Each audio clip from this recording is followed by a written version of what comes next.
Hi guys, I wanted to get on and upload our video for this week's lesson. So we're going to be thinking about using textual evidence and our background knowledge to make inferences. So I want us to think about the characters that we've come across so far. I noticed in a lot of your text connections, a lot of you made connections to the idea that the boys were siblings, and even though they were siblings, that they were different. A lot of you made connections to the idea that you're very different than your own siblings, and some of you made connections to the idea that you're similar to your siblings and that you have a lot in common, or that people tell you that you look alike. So I want to kind of start to feed off of that and to go with that idea. And with that idea, we're going to start to make some inferences. So, the first thing I want us to think about is thinking about Kyle and Connor's relationship.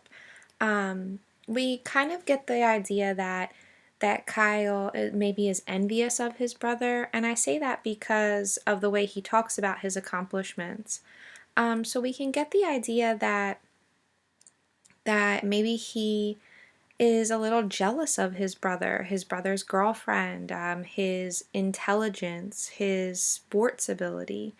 But we also can sort of see another side of Kyle, and that's the side that, I want us to think about. So when I think about my sibling, I think about the idea that although my brother and I are very different, we're 6 years apart, we also have this loving relationship, and that I can say that I have a brother who I can rely on and that I love and that I enjoy spending time with.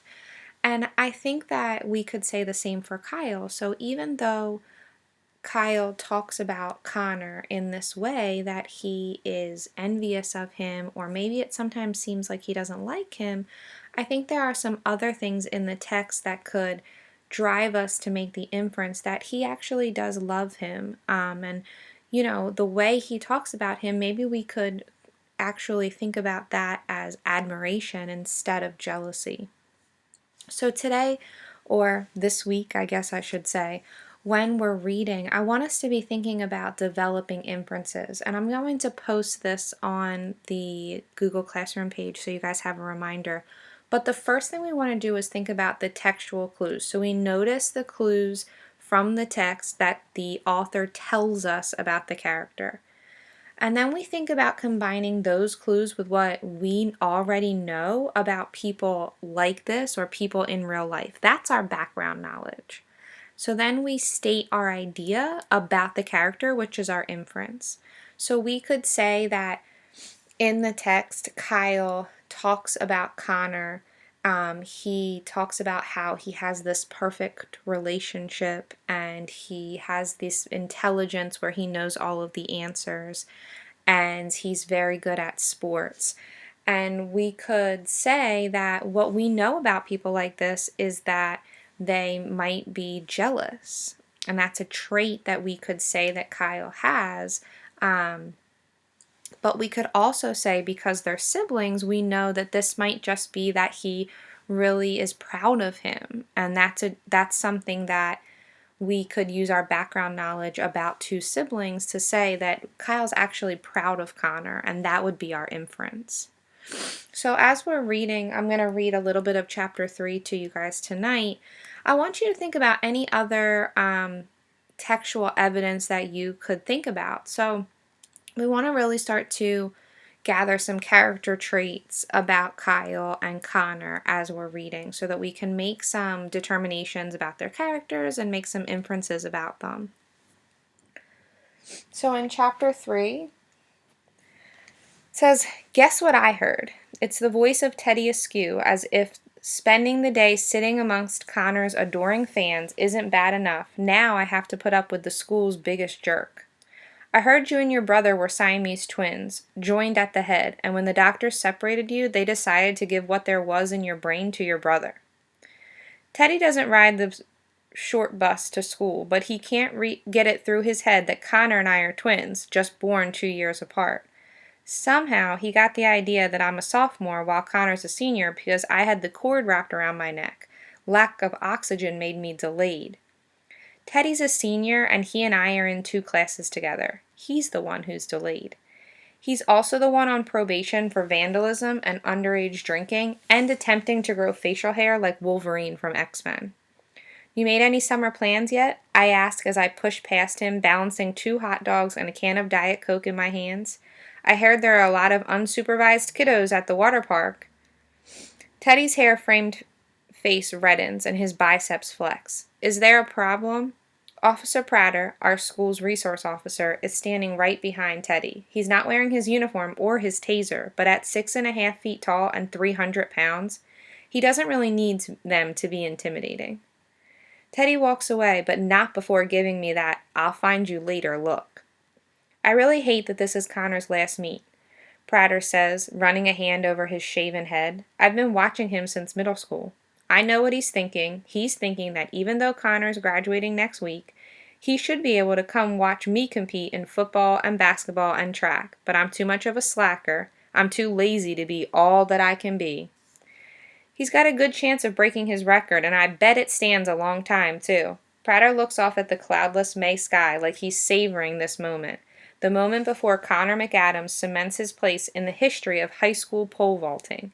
He smiles to himself, and when his eyes fall back on me, it's like he's about to reprimand me for hanging out in the hallway instead of being in class. You better get up there. There's only one more competitor before Connor, and you don't want to miss this. Oh, I shake my head. You have no idea how much I don't want to miss this. I push my way through the crowd, and the hot dogs I was craving a second ago have lost their appeal. I don't want to be here, but over breakfast this morning, Mom kept opening her mouth as if to say something, then closing it again and starting to rinse dishes or wipe counters. Dad, on the other hand, came into the kitchen, fixed a bowl of cereal, and said what he wanted to say. Don't come if you don't want to. His mouth was full of cornflakes, and there was a tiny dot of milk on his chin. Your mom and I understand that watching your brother compete may not be... He couldn't quite find the words, so he shoveled another spoonful of cereal into his mouth to buy some time. It's just that this is his last meet, and he wants us there. All of us. You mean a lot to him. I know you two haven't been that close, not for a long time, but you used to be.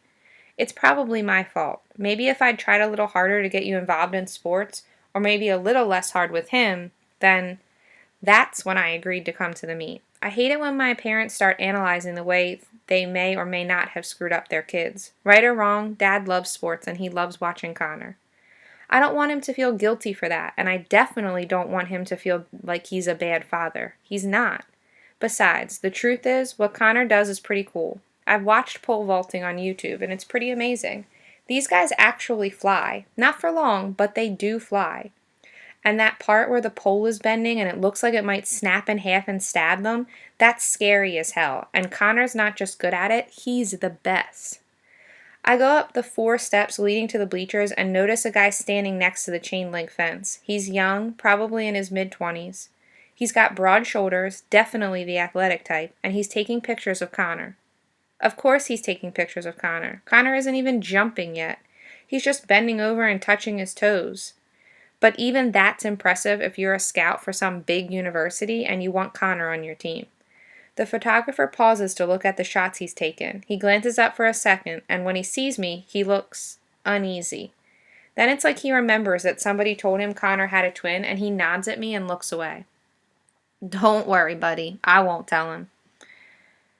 You won't have to come back to take pictures of me in a couple of years, not unless you're recruiting for your college's video game club. I don't walk to the stairs. I step from metal seat to metal seat. It's not hard maneuvering around people because most are congregated in the middle of the stands. Hey, Connor! I recognize the voice immediately, and she's not talking to Connor. She's talking to me. I turn. Cammy, Emma's best friend, is sitting about 3 feet to my left. She's wearing an old orange Lion King t-shirt and cut-off denim shorts. Her pale legs are propped up on the seat in front of her like she's attempting to get some sun. How are you, Connor? She's doing it on purpose. She always does it on purpose. Cammy, short for Camille, calls me Connor because she knows that there's an unwritten law in the universe that anyone who calls me by my brother's name will get flipped off. I've served 2 detentions because of her. Once because she did it during my food presentation in Spanish class, and once when she said it as the principal was walking down the hallway. Really? I lift my full hands. Sorry, she says, as if she hadn't noticed. She puts down her sketchbook she's been doodling and takes the can of Diet Coke from my hand. I flip her the bird, and with a smile on her face, she hands the can back. I'm kind of surprised to see you here, she says. You didn't think I would want to see my brother break his own record? Watching Connor achieve his goals is pretty much my purpose in life. She shakes her head and tucks short curls of brown hair behind her ears. I just figured you wouldn't want to be here, wouldn't want to spend another day in the great Connor's shadow. Wow. I scoff because I can't believe she said that. She gets it. The girl who constantly calls me by my brother's name just to piss me off and get me into trouble gets it. Connor's the quarterback of the football team. He's the captain of the basketball team, and when he's not breaking track records, he's walking on water. I can't compete with that, and Cammy gets it. I give her a miniature look with the hand carrying the Diet Coke, but this time it's meant as sort of a salute. She smiles and flips me the bird from behind the sketch pad. What are you drawing? She turns the pad around to reveal a small bird sitting amongst sparse tufts of grass. Over there, she says, nodding her head toward the patch of grass next to the concession stand where tiny birds with red-tipped gray wings peck at bits of popcorn. Nice. Thanks, she smiles at me. Anytime you want to sit for a portrait, just let me know. I'll even let you strike your favorite pose. Alright, so we're going to stop there. I want you guys to think about some of the things that Kyle says about Connor in this part of the chapter.